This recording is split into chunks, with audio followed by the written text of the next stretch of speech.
और नए सदन में जाने से पहले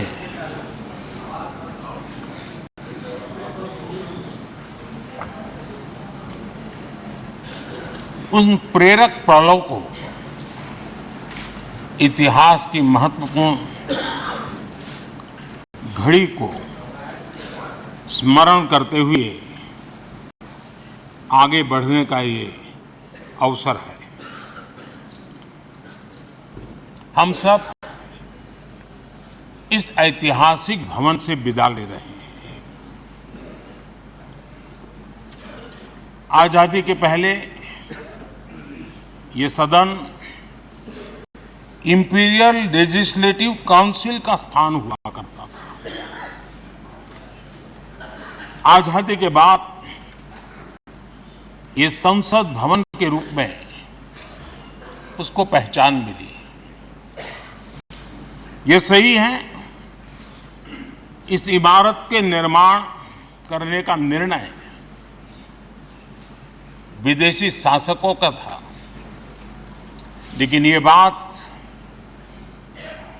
हम न कभी भूल सकते हैं और हम गर्व से कह सकते हैं कि इस भवन के निर्माण में पसीना मेरे देशवासियों का लगा था, परिश्रम मेरे देशवासियों का लगा था और पैसे भी मेरे देश के लोगों के।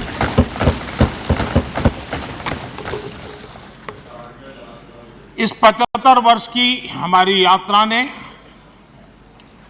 अनेक लोकतांत्रिक परंपराओं और प्रक्रियाओं का उत्तम से उत्तम सृजन किया है और इस सदन में रहे हुए सबने उसमें सक्रियता से योगदान भी दिया है और साक्षी भाव से उसको देखा भी है। हम भले नए भवन में जाएंगे, लेकिन पुराना भवन भी, ये भवन भी आने वाली पीढ़ियों को हमेशा हमेशा प्रेरणा देता रहेगा।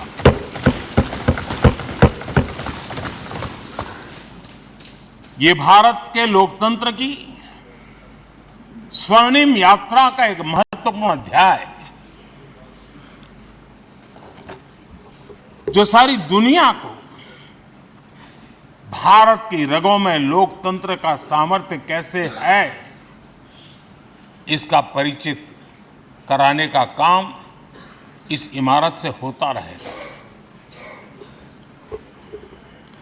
आदरणीय अध्यक्ष जी, अमृतकाल की प्रथम प्रभा का प्रकाश राष्ट्र में एक नया विश्वास, नया आत्मविश्वास, नया उमंग, नए सपने, नए संकल्प और राष्ट्र का नया सामर्थ्य उसे भर रहा है। चारों तरफ आज भारतवासियों की उपलब्धि की चर्चा हो रही है और गौरव के साथ हो रही है। ये हमारे 75 साल के संसदीय इतिहास का एक सामूहिक प्रयास का परिणाम है, जिसके कारण विश्व में आज वो गूंज सुनाई दे रही है। आदरणीय अध्यक्ष जी, चंद्रयान 3 की सफलता न सिर्फ पूरा भारत, पूरा देश अभिभूत है और इसमें भारत के सामर्थ्य का एक नया रूप, जो आधुनिकता से जुड़ा है, जो विज्ञान से जुड़ा है, जो टेक्नोलॉजी से जुड़ा है, जो हमारे वैज्ञानिकों के सामर्थ्य से जुड़ा है, जो 140 करोड़ देशवासियों के संकल्प की शक्ति से जुड़ा हुआ है, वो देश और दुनिया पर एक नया प्रभाव पैदा करने वाला है। ये सदन और इस सदन के माध्यम से मैं फिर एक बार देश के वैज्ञानिकों और उनके साथियों को कोटि कोटि बधाइयां देता हूं, उनका अभिनंदन करता हूं।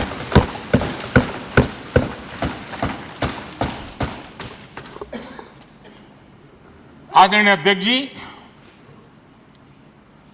ये सदन ने भूतकाल में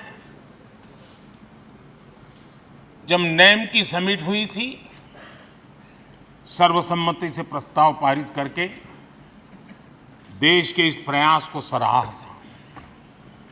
आज G20 की सफलता को भी आपने सर्वसम्मति से सराहा है।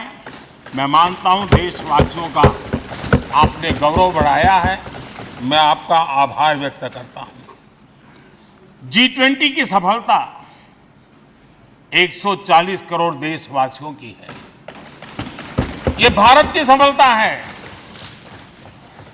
किसी व्यक्ति की सफलता नहीं है, किसी दल की सफलता नहीं है।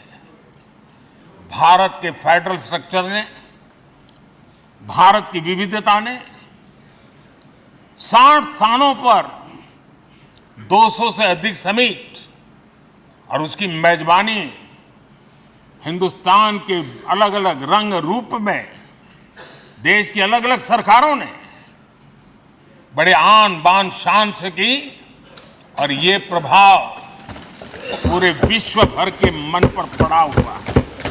ये हम सबके सेलिब्रेट करने वाला विषय है, देश के गौरवगान को बढ़ाने वाला है। और जैसा आपने उल्लेख किया, भारत इस बात के लिए गर्व करेगा, जब भारत अध्यक्ष रहा उस समय अफ्रीकन यूनियन इसका सदस्य बना।